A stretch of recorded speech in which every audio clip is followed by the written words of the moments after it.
A partir de los siglos IV y V, los inmensos espacios situados entre Asia y Europa fueron escenario de un vasto proceso de desplazamientos en cadena protagonizados por poblaciones heterogéneas.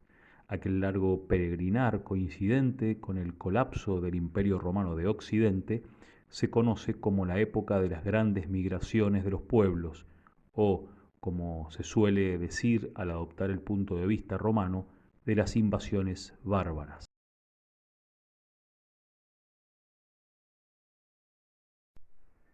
Los griegos, como más tarde los romanos, llamaban bárbaros a todos los pueblos claramente extranjeros, es decir, ajenos a su civilización, sus modos de vida, sus estructuras económicas y sociales, su cultura e incluso su lengua.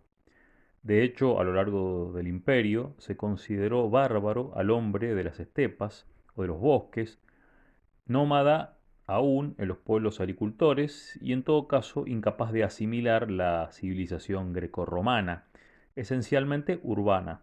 El término resulta especialmente útil para ocultar una casi total ignorancia de los pueblos establecidos más allá del limes. Todavía hoy la historia de los bárbaros es poco conocida.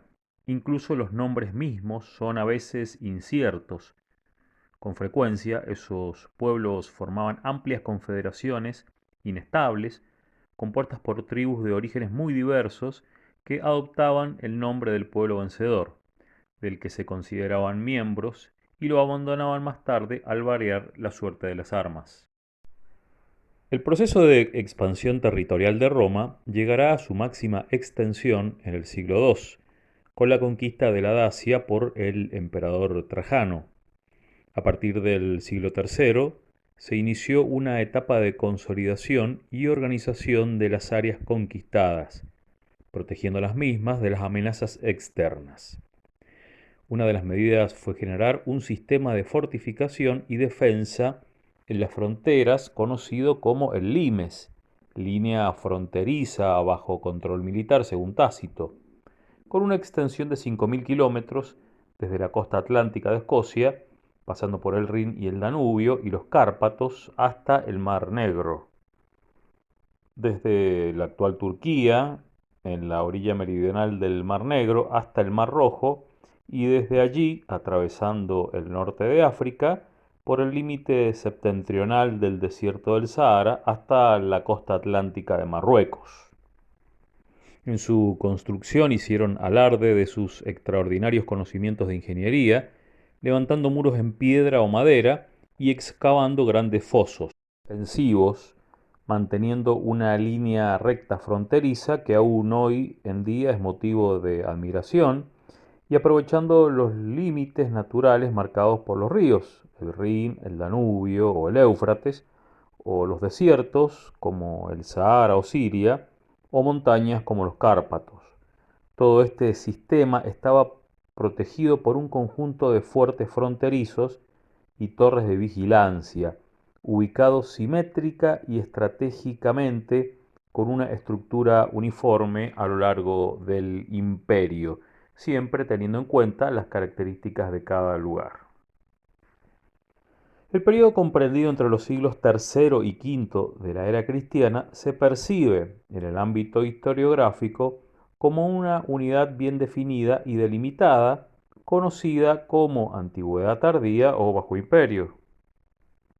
En este periodo Roma asistirá a un momento de crisis militares, ruralización y creciente degradación económica, pero sobre todo a una constante fricción pueblos situados del otro lado del limes, conocido como los bárbaros.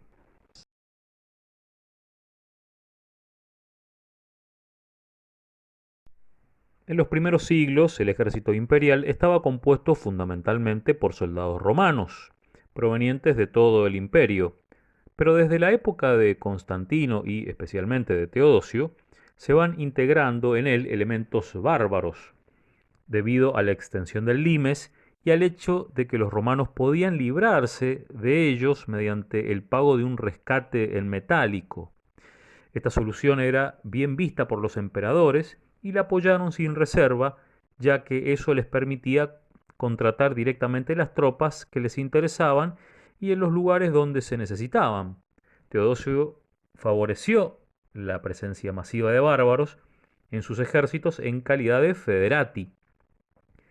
Los elementos más destacados alcanzaron las más altas magistraturas militares, es el caso de Estilicón o Aecio, interviniendo y condicionando muchas veces la política y la sucesión al trono.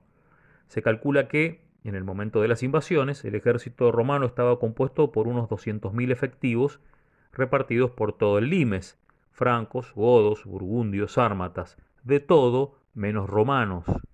Roma, sin darse cuenta, había puesto su suerte en las manos de sus invasores.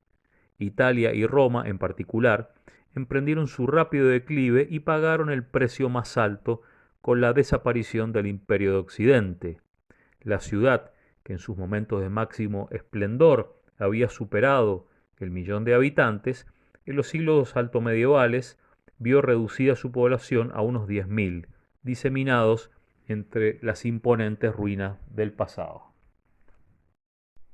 Bueno, y acá surge la pregunta, ¿fueron invasiones o migraciones? Analizando los distintos autores, hay una obra fundamental que se escribió a fines del siglo XVIII por Edward Gibbon, titulada Historia de la decadencia y ruina del Imperio Romano. Esa obra ha influido en toda la historiografía del siglo XIX y XX, y básicamente Gibbon habla de que las invasiones bárbaras fueron las que vinieron a poner fin y ruina a todo el Imperio Romano, ¿no? La obra de Gibbon, de alguna manera, destaca el fin del Imperio Romano como el gran hecho de la antigüedad tardía, sin tener en consideración otros temas, ¿no? Por otra parte, el historiador francés André Piganiol es mucho más tajante y dice que la civilización romana no ha muerto de una muerte natural, sino que ha sido asesinada. Bueno, respecto a este tema se han generado distintas interpretaciones o visiones. Los historiadores franceses e italianos, reflejando un poco el sentimiento de los habitantes de territorios del imperio que vieron llegar a los bárbaros, hablan de invasiones bárbaras, pueblos violentos que vinieron a destruir la mejor civilización de todos los tiempos prácticamente. Por su parte, los historiadores alemanes introdujeron el concepto de migración de pueblos, un concepto más neutro y de uso sustancialmente más correcto, aunque en su intento siempre subyace la intención de revalorizar la parte bárbara, o mejor dicho, la germánica. El mundo bárbaro, germánico, está siendo sometido a estudios profundos y renovados, siempre con el riesgo de los forzamientos ideológicos e interpretativos que tiene cualquier periodo histórico. En definitiva, las migraciones o grandes movimientos de pueblos son un fenómeno tan antiguo y a su vez tan actual como la humanidad misma. Igualmente lo cierto es que cuando hablamos de invasiones, el otro término, si bien existieron matanzas e importantes hechos de violencia, las grandes batallas o combates decisivos fueron muy pocos, como es el caso de la victoria de los godos en Adrianópolis contra las tropas de Valente en agosto del 378, donde va a perder la vida el mismo emperador, o la desastrosa brecha abierta en el limes del Rin el 31 de diciembre de 406 por los vándalos y sus aliados, o aún las brutales conquistas de España por los vándalos y de Auvernia por los visigodos. Sin embargo, es bastante más frecuente que los bárbaros se introduzcan en el imperio sin enfrentamientos prácticamente, en virtud de acuerdos de todo tipo que les abrían pacíficamente los limes. Se trataba de infiltraciones lentas e inadvertidas más que de invasiones. En realidad hacía siglos que Roma reclutaba bárbaros de caballería e infantería para sus cuerpos auxiliares. La ambición habitualmente de los bárbaros era arrancar de los romanos la famosa hospitalidad, que les aseguraba tierras a cambio de servicios militares y respetar la legislación del imperio.